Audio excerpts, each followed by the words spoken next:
আসসালামু আলাইকুম। Hello everyone, সবাই কেমন আছেন? সবাইকে ঈদের শুভেচ্ছা, ঈদ মোবারক। তো আমি একটি মুরগির মাংস ভুনা করব, ব্রয়লার মুরগি। তো ব্রয়লার মুরগির জন্য কড়াইতে পরিমাণ মতন তেল এবং গরম মশলা দিয়েছি। আমি মুরগিটাকে অন্যভাবে রান্না করব। অনেকেই ব্রয়লার মুরগির গন্ধ সহ্য করতে পারে না। এর জন্য আমি ব্রয়লার মুরগিটাকে লেবুর রস দিয়ে, মানে আপনার সুগন্ধি যে লেবুটা ওইটা দিয়ে এবং আদা রসুন বাটা, লবণ, তেল দিয়ে ভালো করে সিদ্ধ করে নিয়েছি, যেন ব্রয়লার মুরগির গন্ধটা একেবারেই না করে।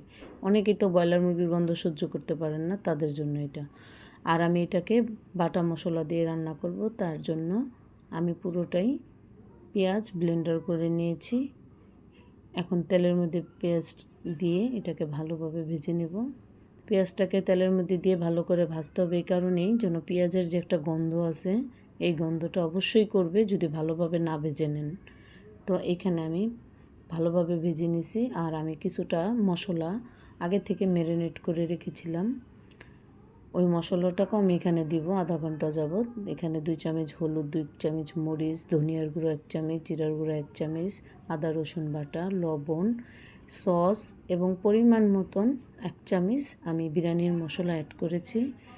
এটাকে দিয়ে আমি ভালোভাবে কষাবো। আমি মশলাটাকেও আধা ঘন্টা যাবত আমি ম্যারিনেট করেছি। এখানে আমি পরিমাণ মতন লবণও সাথে দিয়ে রেখেছি। তো এখন এটাকে আমি ভালোভাবে কষাবো।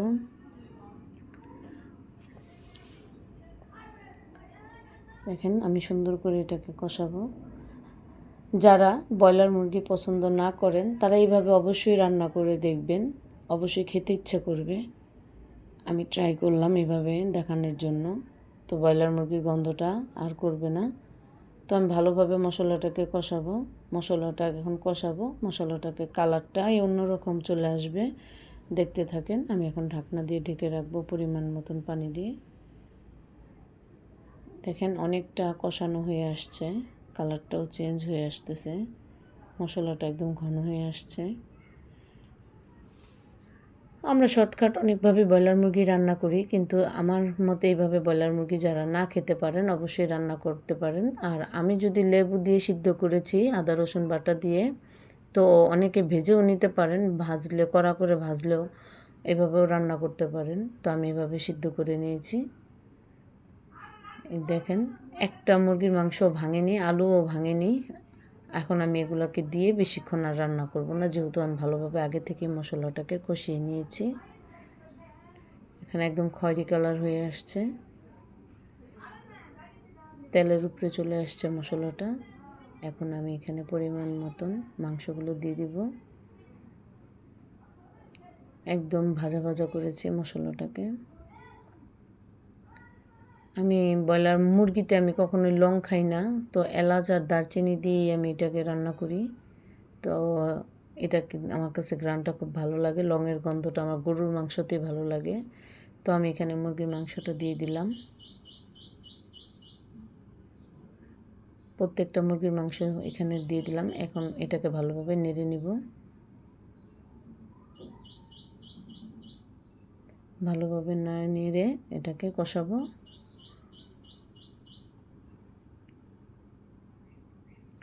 কষানো হয়ে গেছে, যেহেতু আমি আগে থেকে মাংসটাকে সিদ্ধ করে নিয়েছি আর মশলাটাকে আমি ভালোভাবে কষিয়েছি। তো এখানে আমি পরিমাণ মতন পানি দেব। দেখেন আমি যতই কষাচ্ছি বা আমি সিদ্ধ করেছি, একটা আলুও কিন্তু ভাঙিনি। তো এখানে পরিমাণ মতন আমি পানি অ্যাড করব। আর বেশিক্ষণ আমি কষাবো না। দেখেন কালারটা কত সুন্দর চলে আসছে। এটাকে আমি একদম শুকনো শুকনো করে ফেলবো। যারা ঝোল দিয়ে একটু খেতে চান, ঝোলভাবে হালকা ঝোলও রাখতে পারেন। কত ঘন হয়েছে ঝোলটা। এভাবে বাটা মশলা আর হলো গিয়ে আপনার পেঁয়াজ বাটা দিয়ে রান্না করলে ঝোলটা অনেক ঘন আসে, এটা রুটি দিয়ে খেতেও ভালো লাগে। তো আমি ভাত দিয়েই খাবো। এটা হয়ে গেল রান্নাটা।